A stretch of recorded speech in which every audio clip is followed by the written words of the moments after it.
ఆచరణలు చేయడం గొప్ప కాదు, ఆచరణలు అల్లా ఆమోదించడం గొప్ప. ఆచరణలు చేయడం కాదు, ఆచరణలు అంగీకరించబడడం గొప్ప. అయితే ధార్మిక గ్రంథాలలో ఏమి రాయబడిందంటే, ఇటుకలన్నీ కూడా కలిస్తే, ఇటుకలు అన్నీ కలిస్తే ఒక ఇల్లు అవుతుంది, హృదయాలన్నీ కలిస్తే ఒక కుటుంబం అవుతుంది అన్నారు. ఇటుకలన్నీ కలిస్తే ఒక ఇల్లు అవుతుంది, హృదయాలన్నీ కలిస్తే ఒక కుటుంబం అవుతుంది అన్నారు. ఇటుకలో తేడా వస్తే, ఒక ఇటుక అటు ఇటు అయితే ఆ ఇల్లు బాగానే ఉంటుంది, కానీ దాని యొక్క లోపం ఎక్కడో దిక్కున కనబడుతుంది. అదేవిధంగా ఒక కుటుంబం ఏదైతే ఉంటుందో, ఆ కుటుంబంలో ఒక మనిషి యొక్క మనసు విరిగిపోతే ఆ ప్రభావం ఆ కుటుంబం మీద ఎంతో కొంత కనబడుతుంది. సోదరులారా, సోదరీమణులారా, మీ అందరికీ తెలుసు, నేను భార్యాభర్తల హక్కుల గురించి, ఇస్లాం ధర్మంలో వివాహం యొక్క విధానం గురించి 2 వారాలుగా మాట్లాడుతున్నాను. అందులో భాగంగానే ఈ రోజున ఏదైతే కొన్ని ముఖ్యమైన విషయాలు మీ ముందు నేను మాట్లాడబోతున్నానో, చర్చించబోతున్నానో, అవి ఏమిటి అంటే భర్త యొక్క బాధ్యతలు ఏమిటి, అంటే భార్య బాధ్యతలు ఏమిటి అనేది మాట్లాడితే ఆ టాపిక్ ఈ టాపిక్ ఒకటైపోతే కలగాబొలగం అయిపోద్దని చెప్పి గుర్తుండాలి. నా బాధ్యతలు ఏంటో నాకు గుర్తుండాలి, భార్య బాధ్యతలు ఏంటో భార్యకు గుర్తుండాలి అని చెప్పి 2 టాపిక్ల కింద నేను మాట్లాడుతున్నాను.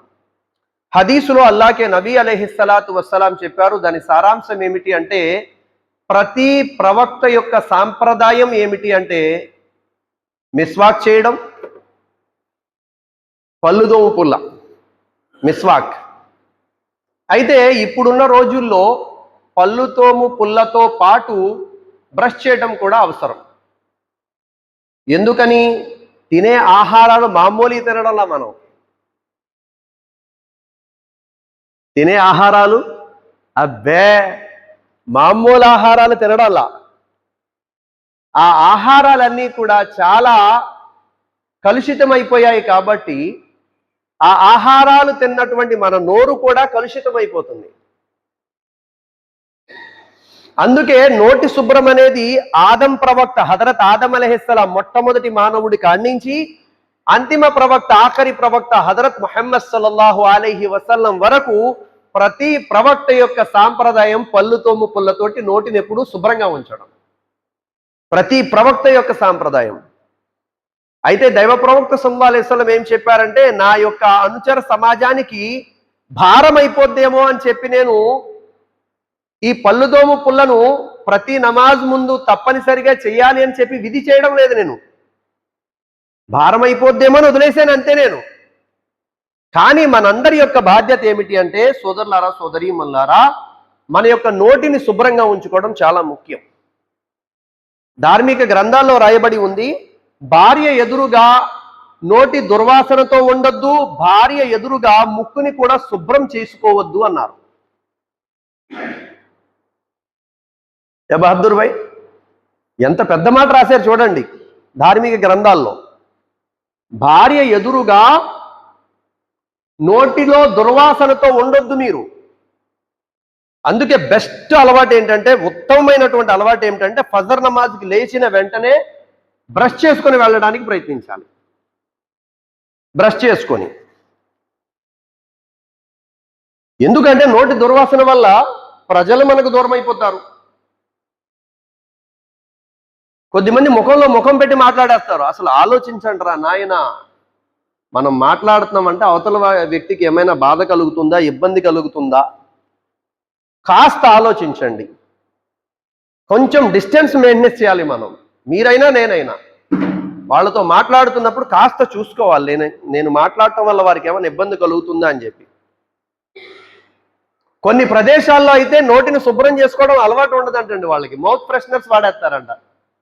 వెంటే చాలా ఆశ్చర్యం వేసింది నాకు. ఇదేం కర్మరా నాయన, ఇంత బతుకు ఇంటాన కథలు చచ్చినట్టు. పెద్దోళ్ళు అంటారు కదా, ఊరంతా తిరిగి ఇంటానికి చచ్చినట్టు. ఇదేంటిది? నోటి దుర్వాసన చాలా చెడులకు మూలం. అందుకే అల్లాకే నబీ సల్లల్లాహు అలైహి వసల్లం చెప్పారు, ఆదం అలైహిస్సలాతు వస్సలాం కాడి నుంచి ప్రతి ప్రవక్త కూడా మిస్వాక్తో తమ పళ్ళుని ఎప్పుడూ శుభ్రంగా ఉంచుకునేవారు. దైవ ప్రవక్త వారి యొక్క విధానం అయితే ఇంట్లో వెళ్లే ముందు మిస్వాక్ చేసుకుని వెళ్ళేవారు. భార్యతో మాట్లాడేటప్పుడు భార్యకి నోటి దుర్వాసన వచ్చి ఆమె ఎక్కడ ఇబ్బంది పడుతుందో అని చెప్పి ఇంటి బయట ప్రవక్త వారు మిస్వాక్తో పళ్ళుతో పుల్లతోటి పళ్ళు శుభ్రం చేసుకుని వెళ్ళేవారు. కానీ దురదృష్టం ఏమైపోయిందంటే ఈ రోజున కొద్దిమంది సిగరెట్లు కాల్చి, పాన్ పరాకులు తినేసి, ఖైనీలు తినేసి ఆ చండాలమైనటువంటి దుర్వాసనతో భార్య దగ్గరికి ముఖంలో ముఖం పెట్టి మాట్లాడుతుంటారు. ఇది దురదృష్టం. ఇవన్నీ పెళ్లి కాకముందు భార్యతో మాట్లాడేటప్పుడు చాలా జాగ్రత్తగా మెయింటెనెన్స్ చేస్తారు. అయ్యో నాకు కావాలి పిల్లగా, అయ్యో మౌత్ చాలా డిస్టర్బ్ అయిపోద్ది నా భార్య అని చెప్పి చాలా జాగ్రత్త పడిపోతాడు. అవసరమైతే పోల్లో తింటాడు, లేకపోతే ఇంకేదో తింటాడు, బబుల్ గమ్ తింటాడు, ఆ నోటి దుర్వాసన రాకూడదని. అంటే పెళ్లి కాకముందు అయితే ఓకే, పెళ్ళి అయిపోతే అదే పడి ఉంటుందిలే అని లెక్క. పడి ఉండకపోవడం విషయం కాదు. ప్రవక్త ముహమ్మద్ సల్లల్లాహు అలైహి వసల్లం భార్యతో ఎలా మాట్లాడేవారు అంటే బయట మిస్వాక్ చేసుకొని ఇంట్లోకి వెళ్ళి మాట్లాడేవారు. ఇది ప్రవక్తలందరి యొక్క సాంప్రదాయం. సోదరులారా, సోదరీమల్లారా, రెండవ సాంప్రదాయం ఏమిటి అంటే ప్రవక్తల యొక్క సాంప్రదాయం గడ్డం పెంచడం. ఏ ప్రవక్త కూడా గడ్డం గీయించారు లేదా గడ్డం తీసేశారు ఎక్కడ కనపడదు. మనకి గడ్డాలు పెంచడమే కనపడుద్ది. గడ్డాలు పెంచడమే. దైవ ప్రవక్త సల్లల్లాహు అలైహి వసల్లం కాడి నుంచి ఆదం అలైహిస్సలాం వరకు ప్రతి ప్రవక్త గడ్డం పెంచడమే. ఇది రెండో సాంప్రదాయం. మూడవ సాంప్రదాయం, దైవ ప్రవక్తల యొక్క సాంప్రదాయం ఏంటంటే మీసాలు కత్తిరించడం. గీయడం ఏదైతే ఉందో కొద్దిమంది గీస్తారు, కొద్దిమంది కత్తిరిస్తారు. కానీ పెంచడం అనేది అంటే ఆ నీటిలో మీసాలు పడిపోయేంత పెంచడం అనేది మక్రు. అలా పెంచకూడదు. అంతే కదా, మక్రు అంత మంచిది కాదనమాట. మూడవది. నాలుగవ సాంప్రదాయం ఏంటంటే ప్రతి ప్రవక్త పెళ్లి చేసుకున్నారు. ఒక్క ఈసా అలైహిస్సలాతు వస్సలాం తప్ప. ప్రతి ప్రవక్త హజరత్ ఆదం అలైహిస్సలాతు వస్సలాం కాడి నుంచి అంతిమ ప్రవక్త, ఆఖరి ప్రవక్త ఇమాముల్ అంబియా జనాబే ముహమ్మదుర్ రసూలుల్లాహ్ సల్లల్లాహు అలైహి వసల్లం వరకు ప్రతి ప్రవక్త కూడా వివాహం చేసుకున్నారు. వివాహాలు ఎన్ని చేసుకున్నారు ఏంటి అంటే ఆయా కాలాల బట్టి ఉంది. కొందరి ప్రవక్తల కాలాల్లో బాగా ఎక్కువ సంఖ్యలో వివాహాలు జరిగాయి. ఆ కాలాలను బట్టి మన ప్రవక్త గారి కాలంలో కొన్ని వివాహాలు, ప్రవక్త వారి తర్వాత కాలంలో వివాహాల సంఖ్య తగ్గుతూ వచ్చింది. ఎందుకంటే ఆ కాలాన్ని బట్టి. అందుకే ఆ రోజుల్లో ఎవరు కూడా ప్రవక్త వారిని ఎక్కువ పెళ్లిని చేసుకున్నారు అని నిందించలా. అబ్బే, ఎందుకని? ఆ రోజుల్లో అది కల్చర్లో ఒక భాగం, అది పట్టించుకునేవారు కాదు. అందుకే ఎక్కడైనా ప్రవక్త గారిని నిందిస్తే ఏమని నిందించారు? మాంత్రికుడు అన్నారు, నౌజ్ బిల్లా. పిచ్చివాడు అన్నారు, నౌజ్ బిల్లా. చాతబడి చేస్తాడన్నారు, నౌజ్ బిల్లా. అంతేగాని ఎక్కువ పెళ్లిని చేసుకున్నాడు అందుకోసం ప్రవక్త గారు అల్లా ఎవరు కూడా తెలుసా వాళ్ళకి. ఎక్కువ పెళ్లిని చేసుకోవడం వల్ల ప్రవక్త యొక్క దైవతత్వం నుంచి తప్పుకుపోవడు ఆ వ్యక్తి. ఎక్కువ పెళ్లిళ్ళు అనేది మన కల్చర్లో ఉంది అని చెప్పి వాళ్ళకి తెలుసు వాళ్ళకి.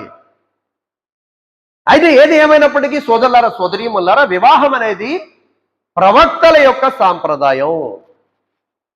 అందుకే హజరత్ అలీ రదియల్లాహు తాలా అన్హు గారితో అల్లాహ్కే నబీ అలైహిస్సలాతు వస్సలాం అన్నారు, అలీ 4 పనులు చేయడంలో ఆలస్యం చేయొద్దు అన్నారు.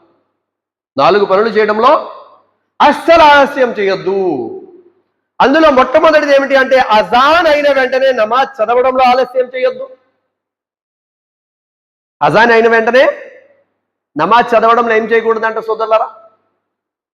నమాజ్ చేయడంలో ఆలస్యం చేయకూడదు. ఎందుకంటే మీరు ఎప్పుడైనా అబ్జర్వ్ చేసే ఉంటారు, మనకి ఇలాంటివి తగులుతూ ఉంటాయి. కరెక్ట్గా అసలుకి వెళ్దాం అనుకుంటాం, ఇప్పుడే అజాన్ అయింది కదా వెళ్దామని అనుకునేసరికి ఎవరో కస్టమర్ వస్తారు, కూర్చుంటాడు, వెళ్ళిపోడు. తీసుకున్నామా, డబ్బులు ఇచ్చేసామా, వెళ్ళిపోదామా అని ఉండదు. అప్పుడే వస్తాడు, అప్పుడే మాట్లాడుతూ కూర్చుంటాడు. పాప ఆయన వెళ్ళమల్లే మనం వెళ్ళాం, అలా బుక్ అయిపోతాం. అందుకోసమే హజరత్ అలీ రదియల్లాహు గారితో అల్లాహ్కే నబీ అలైహిస్సలాతు వస్సలాం అన్నారు, అలీ అజాన్ అయిన వెంటనే నమాజ్ చదవడంలో ఆలస్యం చేయొద్దు. రెండోది అల్లాహ్కే నబీ అలైహిస్సలాతు వస్సలాం అన్నారు, అలీ అప్పు తీసుకుంటే అప్పు తీర్చడంలో ఆలస్యం చేయొద్దు. అప్పు తీసుకుంటే అప్పు తీర్చడంలో ఎందుకంటే అల్లాహ్కే నబీ అలైహిస్సలాతు వస్సలాం చెప్పారు, దైవ మార్గంలో వీరమరణం పొందిన వ్యక్తికి అతడి పూర్తి పాపాలన్నీ అల్లాహ్ క్షమిస్తాడు కానీ ఒక్క అప్పు పాపం మాత్రం క్షమించడు అన్నారు. అల్లాహు అక్బర్. ఏమంటండి? దైవ మార్గంలో వెళ్ళి ఇస్లాంని వ్యాప్తి చేయడానికి వెళ్ళి దైవ మార్గంలో వీరమరణం పొందాడు ఆ వ్యక్తి.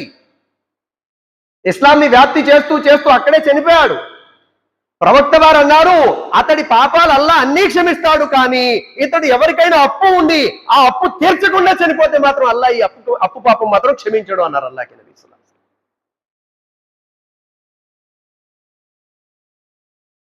కానీ దురదృష్టం ఏంటంటే ఈ రోజున కోరికలు ఎక్కువైపోయాయి. ఆ కోరికలు ఎక్కువైపోయిన కారణంగానే ఈఎంఐలు ఎక్కువైపోయాయి. నా దగ్గర 5 లక్షలు ఉందండి, 5 లక్షలకి తగ్గట్టుగా రేక్ సెట్ వేసుకొని ఉంటే నో ప్రాబ్లం. అబ్బే మన లోపల ఉంది ఒప్పుకోదు కదా.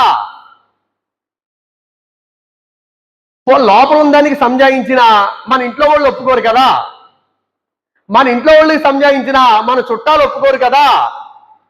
పోనేమన్నా చుట్టాలు ఇంట్లో వాళ్ళు ఏమైనా ఫైనాన్షియల్ గా సపోర్ట్ చేస్తారంటే లేదు. గృహప్రవేశానికి వచ్చేసి ఫుల్గా తినేసి ఏంట్రా సరిగ్గా వడ్డించలేదు అని చెప్పి పేరెట్టి వెళ్ళిపోతారు. దానికోసం మనం అప్పులైపోయి తిప్పల పడుతూ ఈఎంఐలు కడుతూ నీరసమైపోయి బెంగెట్టేసుకొని రోగస్తులైపోయి చచ్చిపోయేంత దుస్థితి దాకా వెళ్ళిపోవాల్సిన అవసరం మనకేంటి అసలు? ఇది ఆలోచించట్లా అసలు మనం. పర్వాలేదులే, మనకే నెలకు 40,000 వస్తుంది కదా, ఓ 25,000 ఈఎంఐ పోయినా 15,000తో గడిపేచ్చు అని చెప్పేసి ఆ 25,000తో మేనేజ్ చేసేద్దామని చెప్పి అనుకుంటున్నాం మనం. కర్మ కాలిపోయి ఆ జాబుకి కానీ ఆ వ్యాపారం కానీ కొద్దిగా ఎగుడు దిగుడు అయిందా ఇంకా మామూలుగా టార్చర్ కదా మన జీవితాలకి. ఏంట్రా అలా ఉన్నావు అంటే ఏం చెప్పండిరా బా, నెల గిర్రమని వచ్చేస్తుందిరా. మరి తీసుకున్నప్పుడు ఆలోచించలేదే?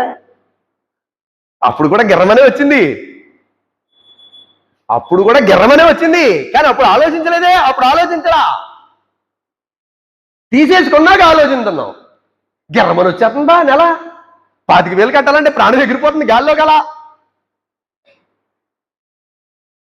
సోదరులారా సోదరీమణులారా, అల్లాహ్కే నబీ అలైహిస్సలాతు వస్సలాం అన్నారు, అలీ అప్పు తీర్చడంలో ఆలస్యం చేయొద్దయా. కొద్దిమంది డబ్బులు ఇస్తారు మనకి అప్పు నిమిత్తం, తీసుకునేటప్పుడు చాలా మృదువుగా అడుగుతారండి. ఈ జనరేషన్లో అయితే సోదరులారా బాగా గుర్తుంచుకోండి, ప్రాణ స్నేహితుడికైనా అప్పు అధిక శాతంలో ఇవ్వొద్దు, మీరు మొయ్యలేనంత ఇవ్వొద్దు, మధ్యలో దూరొద్దు. లక్షలు లక్షలు ఎగ్గొట్టేసిన వాళ్ళు నాకు ఫోన్లు చేస్తారు, హజరత్ ఏమైనా దువా ఉంటే చెప్పండి హజరత్. దువా ఉంటే ఏంటి? దువా ఉంటే నీకు చెప్పడం ఏంట్రా బాబు, నాకే మాత్రం కోసం నేను చదువుతాను దువా.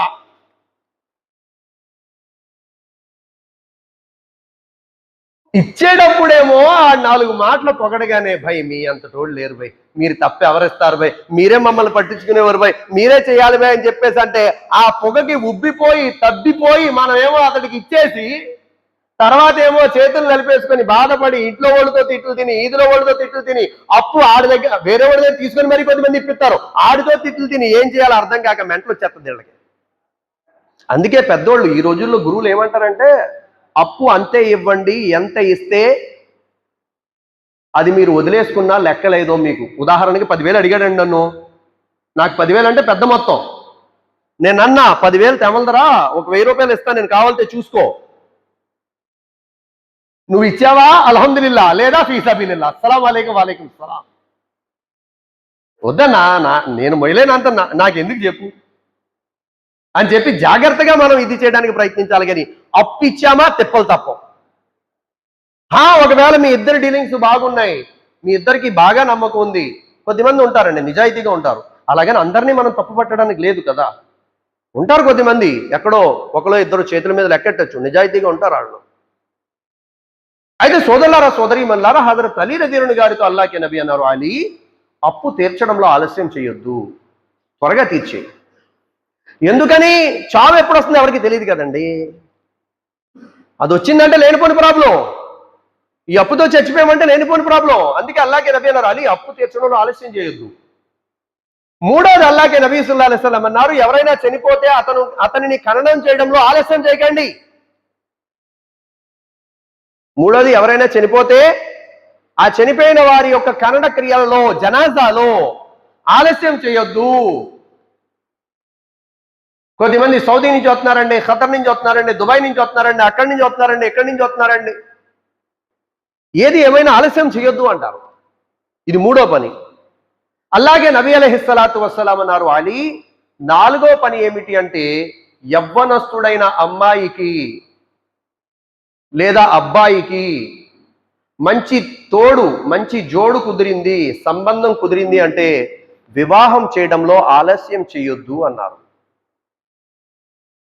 ఏంటండి, మంచి జోడీ కుదిరిపోయింది, అమ్మాయి అయినా అబ్బాయి అయినా, నికా లేట్ చేయకయా అన్నారు. మనోళ్ళు ఏమంటారంటే, కుదిరి చేసుకొని ఉంచేద్దామండి, ఓ 2 సంవత్సరాల తర్వాత చేద్దామంటారు. ఈ 2 సంవత్సరాల తర్వాత చాలా జరిగిపోతాయి.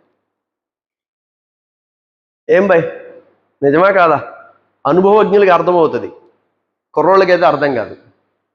నాతో మొన్న చెప్తున్నాడు ఒక సోదరుడు, నేను ఒక ప్రసంగానికి వెళ్ళాను, చాలా దూరం, అనంతపురానికి ఒక 190 కిలోమీటర్లు. అలా ఆ ప్రదేశానికి వెళ్ళినప్పుడు 650 మంది ఆడవాళ్ళు ఇస్తిమాలో వచ్చారు. వాళ్ళ ఆడవాళ్ళు ఇస్తిమా, ఒకే షాదీఖానాలో 650 మంది ఆడవాళ్ళు జోడయ్యారు.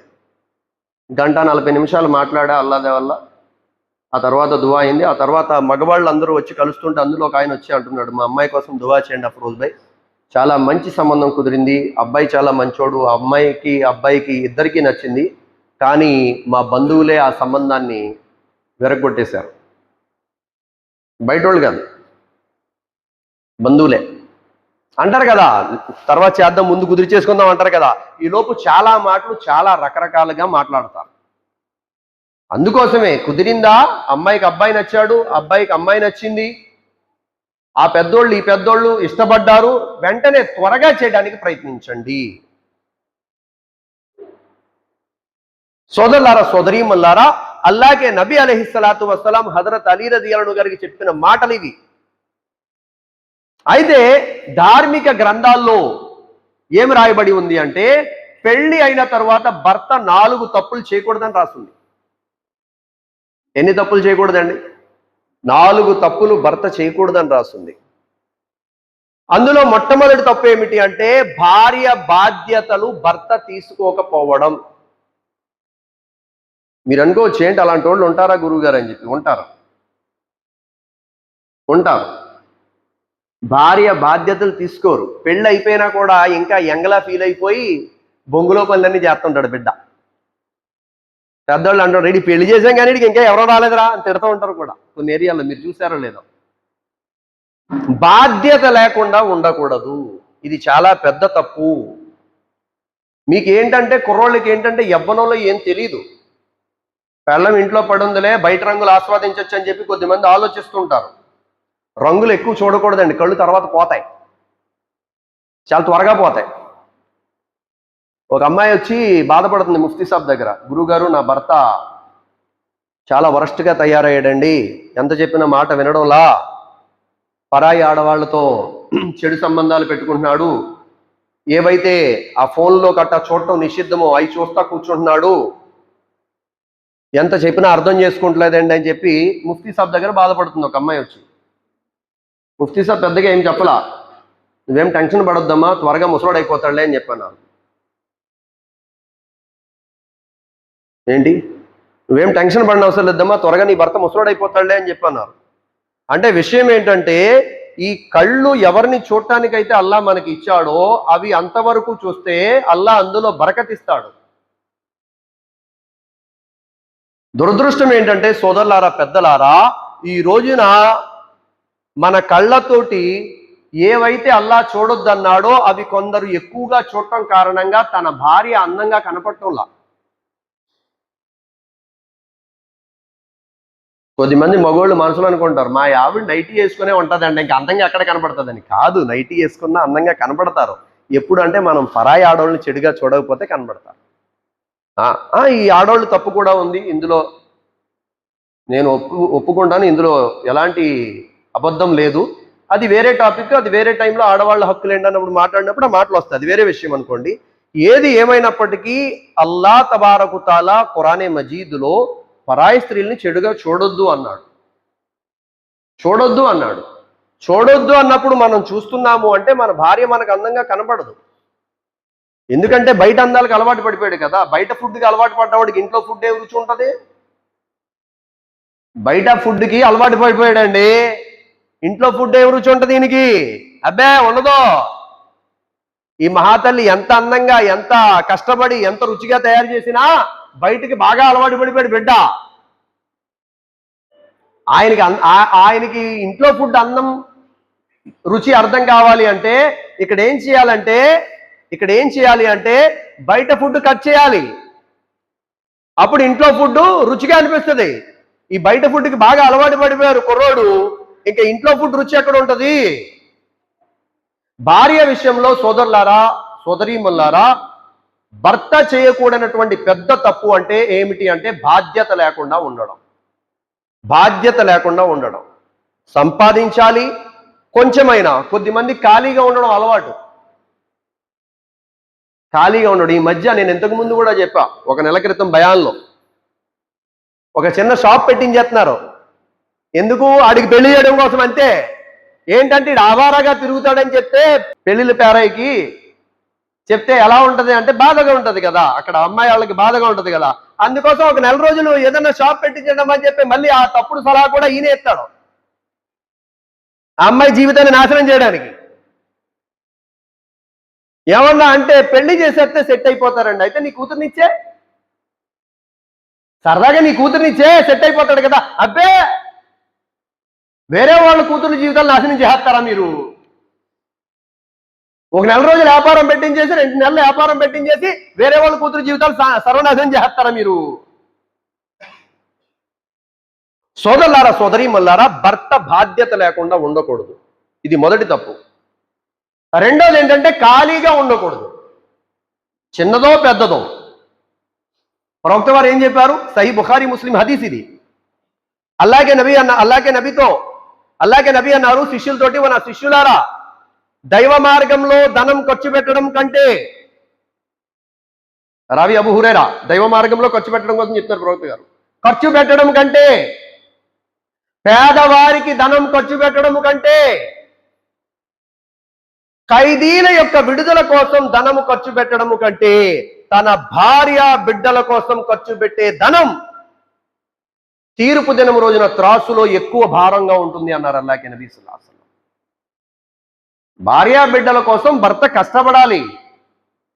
పని లేకపోతే పని వెతుక్కోవాలి. ఒక పని కాకపోతే ఇంకో పని చేసుకోవాలి. నాకు ఇదే పని వచ్చండి, ఇంకా నేను చేయనండి అంటే నీ పెళ్ళాన్ని ఎవడ పోషిస్తాడు? నాకు ఆ పని రాకపోతే కాఫీ హోటల్లో కప్పులు తీస్తాను, నా పెళ్ళాన్ని కాపాడుకుంటాను, నా పెళ్ళాన్ని పోషించుకుంటాను. ఇది మగతనం. అంతేగాని ఎప్పుడూ దుబారాగా తిరగడం, ఎప్పుడూ ఖాళీగా తిరగడం, బాధ్యత లేకుండా ఉండడం, బైకులు వేసుకొని తిరగడం, ఇది కాదు. రెండోది సోదరులారా, సోదరీమల్లారా, ఒకటి బాధ్యత లేకుండా ఉండకూడదు. 2 ఎంతో కొంత సంపాదించాలి, తక్కువ ఎక్కువ ఎంతో కొంత. మూడోది ఏంటంటే అత్తగారింటికాడ ఎక్కువగా అలవాటు అవ్వకూడదు. మగవాడి యొక్క గౌరవం ఎక్కడ అంతమైపోద్ది, ఎక్కడ నాశనం అయిపోద్ది అంటే అత్తగారింటికి వెళ్ళి ఎక్కువగా కూర్చుంటాడు చూసారా, అక్కడ లోకు అయిపోతాడు, చాలా లోకువ. ఈ మాట ఇప్పుడు కుర్రోళ్ళకి చెప్తుంటే అర్థం కావట్లా. ఎందుకంటే కొద్దిమంది అత్తగారులు పొగేస్తారు కదా, కొద్దిమంది పొగేస్తారు. మీలాంటి అల్లుడు దొరకడం చాలా అదృష్టం, అసలు మేము ఎన్నో పుణ్యాలు చేసుకుంటే కానీ మీలాంటి వాళ్ళు దొరకరు అని చెప్పి ఆ పొగకి కొద్దిమంది అల్లుళ్ళు తద్దుబ్బైపోయి అక్కడే ఉండిపోయి తెస్తా వేసేసి అక్కడి నుంచి కదలరు. ఇదేదో బాగుంది, మా అమ్మ పొగళ్ళ, మా నాన్న పొగళ్ళ. అమ్మ నాన్న అయితే ఏమంటారో, ఇంట్లోనే ఎప్పుడు తొంగుంటామంటారో, బయటికి వెళ్ళి కష్టపడి అంటారు. అత్తగారు అలాగంటారు కదా. నువ్వు రావడం నిజంగా గొప్ప అదృష్టం అల్లుడు గారు, మీరు వచ్చి కూర్చొని సరిపోతే, గార్లు కావాలా, బూర్లు కావాలా, మీకు ఏం కావాలంటే నేను తెస్తానని చెప్పి అంటారు కదా. 2 రోజులు, 2-3 రోజులు, మహా అయితే వారం రోజులు, అంతేనా? ఏం పోయి ప్రతిరోజు ఖాళీగా ఉంటే ఏమంటది? నీ మొగుడికి చెప్పుకోవా నువ్వు అని చెప్పి ఆవిడికి టార్చర్ మొదలవుద్ది అమ్మాయికి. ఇవన్నీ గ్రహించి మనం ఒక మగవాడిగా, చిచ్చి నేను మా అత్తగారి మీద పడి తింటామేంటి చండాలంగా, వాళ్ళని ఇక్కడికి వచ్చి 4 రోజులు ఉండమన్నా, నేను పెడతాను వాళ్ళకి, వాళ్ళ ఇంటికాడ నేను కూర్చొని మేయటం ఏంటి? ఒకటి బాధ్యత లేకుండా ఉండకూడదు, రెండోది ఏ పని లేకుండా ఉండకూడదు, మూడోది అత్తగారింటికాడ ఎక్కువగా ఉండకూడదు. లోకువైపోతారు. కాకపోతే కొద్దిమందికి అర్థం కావట్లేదు. కుర్రోళ్ళు కదా ఎక్కువ వెళ్ళకండ్రా బాగోదురా అంటే, లేదు గురువుగారు నేను అసలు వెళ్ళట్లేదు, వారంకి 4 రోజులు ఊర్లో ఉన్నాడు, 3 రోజులు అక్కడే ఉన్నాడు అంటే నెలకి 12-15 రోజులు అక్కడే ఉన్నాడు. ఇది తెలియట్లా, లోకమైపోతారు. సోదరులారా సోదరీమల్లారా, ఇది 3 పనులు. 4వ పని ధార్మిక గ్రంథాల్లో ఏం రాయడం జరిగింది అంటే, భర్త యొక్క బాధ్యత ఏమిటి అంటే భార్య యొక్క ప్రతి పని కూడా గుర్తు పెట్టుకొని చెయ్యాల. ఇది 4వ మాట. దీని ఉదాహరణ మీకు ఎలాగంటే, కొన్ని సరుకులు చెప్తారండి ఆడోళ్ళు, కొన్ని సరుకులు చెప్తారు, అయ్యో మర్చిపోయినే. వీడు అత్తమాళ్ళకి మర్చిపోవడం నాకు ఉంటుంది. నేనేమి పెద్ద తోపంట్లా. నేనేం చేస్తానంటే, నోట్ ప్యాడ్ అని ఉంటుంది ఫోన్లో, నోట్ ప్యాడ్ అంటే రాసుకోవడానికి ఒక ఆప్షన్ ఉంటుంది. దాంట్లో రాసుకుంటా మంచి నూనె కేజీ, పసుపు ఒక అర కేజీ కారం అని రాసుకుంటా. టైం పెట్టుకుంటా. ఎప్పుడు షాప్ నుంచి 1 గంటకి నమాజ్కి వెళ్తాం కదా, 10 నిమిషాలు తక్కువ 1 గంటకి అలారం పెడతా. అలారం కొడతాది అన్నమాట, అరే నువ్వు సరుకులు పెట్టుకొని మసీదుకి వెళ్ళి అలా నమాజ్ చేసుకొని అలా ఇంటికి వెళ్ళి అని చెప్పి. మాకు జ్ఞాపక శక్తి ఏమి ఉండదు. కానీ భార్య చెప్పిన పనిని బాధ్యతగా భర్త మర్చిపోకుండా చేయడం భర్త యొక్క బాధ్యత. ట్యాప్ ఊడిపోయిందంటే నీళ్ళు లీక్ అవుతాయని చెప్పి భార్య చెప్పి చెప్పి చెప్పి చెప్పి విసిగిపోద్ది మహాతల్లి. ఈయన మాత్రం ఆ ట్యాప్ బాగు చేస్తాడు. ఈయన ఇదేంటిది, మన ఇంట్లో ప్రాబ్లమే కదా, చెప్పింది మన భార్యే కదా. బాధ్యత లేకపోవడం అంటారు. ఇది 1 పని 2 పనులు కాదు, చాలా పనుల్లో నిర్లక్ష్యం చేస్తారు కొద్దిమంది మగవాళ్ళు. చేయకూడదు అలాగా. ఒక భర్తగా, ఒక బాధ్యతాపరుడిగా అలా చేయకూడదు. అది తప్పది. సోదరులారా సోదరీమల్లారా, ఏది ఏమైనప్పటికీ కొన్ని విషయాలు ఈ రోజున భర్త గురించి మాట్లాడాను నేను. అదేవిధంగా భార్య యొక్క బాధ్యతలు ఏంటి, భార్య ఎలా ఉండాలి ఇంట్లో, అల్లా మరొకసారి ఇక్కడికి వచ్చే భాగ్యం ఇస్తే ఇన్షాల్లా ఆ టాపిక్ మాట్లాడదాం. అల్లా తబారక్ తాలా మీకు చెప్పేటువంటి నాకు కూడా ఆచరించే సద్బుద్ధి సౌభాగ్యాన్ని ప్రసాదించుగాక. ఏ సోదరులు అయితే సున్నత్ చదువుకోలేదో ఆ సోదరులు సున్నత్ చదువుకోండి. వ ఆఖరు దావానా అనిల్ హమ్దులిల్లాహి రబ్బిల్ ఆలమీన్.